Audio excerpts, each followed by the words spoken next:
Hi, I'm delighted to be joined today by David Norcross as the Managing Partner of Lexicon, where obviously all the British Chamber filming like this takes place, and also the chair of the working group that deals with digital technology, something which none of us have been able to escape over the last few months, and it's become a key part of our lives during this COVID era. David, what does the Digital Technology Working Group do? What are its aims and objectives?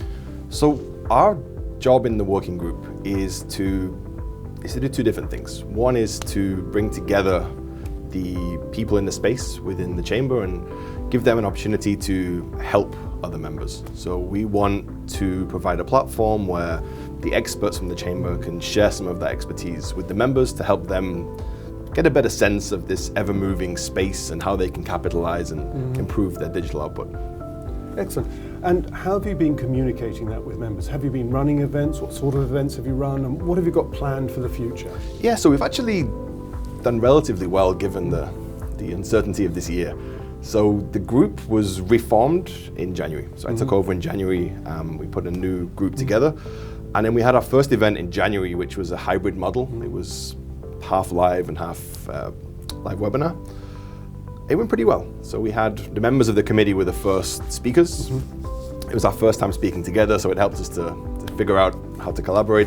Yeah. Our second event then was about rebranding, and we had a few members come together and speak about that process.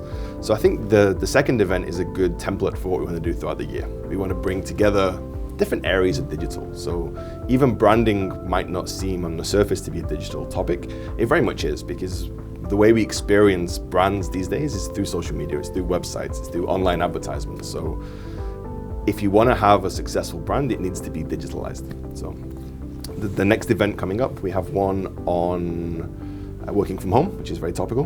And then later in the year, we're going to have things around the Internet of Things, around the changing cookies. So we've got a very active group that has a lot of events planned for the year. Excellent, and I know those events are very, very well attended. So congratulations to you and your working group there. Thank you. David, you've also been a very active member of the British Chamber for many years.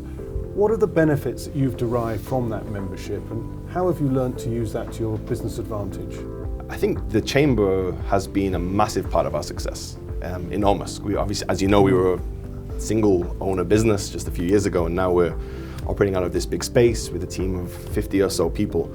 I think especially for a small business, you're able to open doors that you wouldn't otherwise be able to. Networking in the real sense of building a network. It's not just giving out business cards, but helping people and doing favors, doing business together, giving advice, and genuinely proving that you are an expert in your field, helping people and proving your worth, which in turn, the ROI of our membership is X hundreds at this point, thousands maybe, 20,000 baht a year as a member, but any gig that you get from that is worth 10 times more. And yourself and Greg and the previous chairman, they go out of their way to help any member that's eager. They'll do all they can to facilitate your growth and support you. So that's how it works for me as a small member, but I think even for bigger members like GT, for example, there's lots of opportunities there to speak, to position yourself, to get your story out in a way that traditionally would have been a PR campaign that might have cost 1 million baht. It can be done through the chamber's resources for a fraction of the cost. Excellent, that's a really good coverage there, David, thank you. I think from my perspective, there's opportunities to network. If you want to be introduced to other organisations, other businesses here in Thailand, Greg, myself or other board members can facilitate and set that up. And the other thing is just get involved, be active, meet people. Sure. And if you're not a member, become a member. Definitely. COVID has played a big part in our business lives over the last 18 months or so. How's it impacted your business? So I think in the digital space, I wouldn't say the digital space has changed that much, but the world has changed a lot. So this, for example, what we're doing right here, it's become more necessary than ever because there's more webinars than ever, people are online more than ever.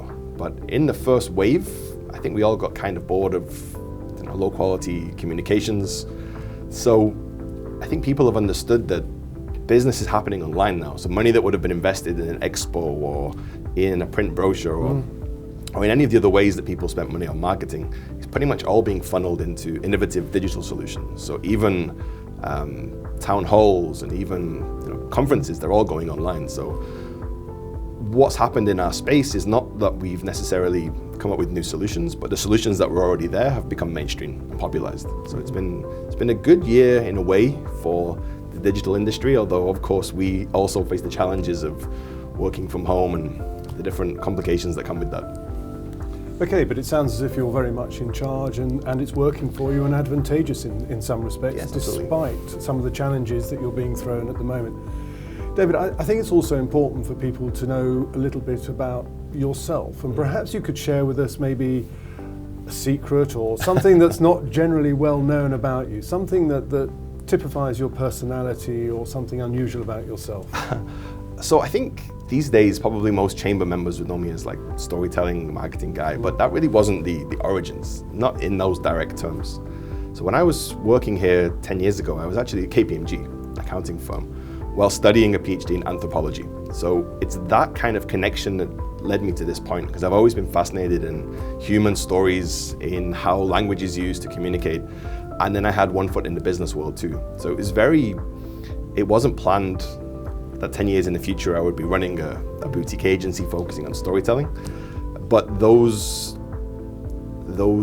fortuitous opportunities presented themselves. So I think wherever you are in your journey, in your career, kind of stay open to these things that could emerge. And very much it's being part of chambers and seeing opportunities that's helped to not only grow the business, but even to identify that there was a gap there for such a business. So yeah, I think I certainly don't look or act like someone who works in an accounting firm, I think. So that might be a surprise for some people. That's great. I mean, there's a story there in itself, and perhaps one day you'll get the opportunity to share that on a wider basis. David, thank you for your time this morning. It's great to catch up with you. Your enthusiasm behind the working group shines through. Digital Technology Group is a very active group within the British Chamber, doing some great work, great communications out to the wider membership.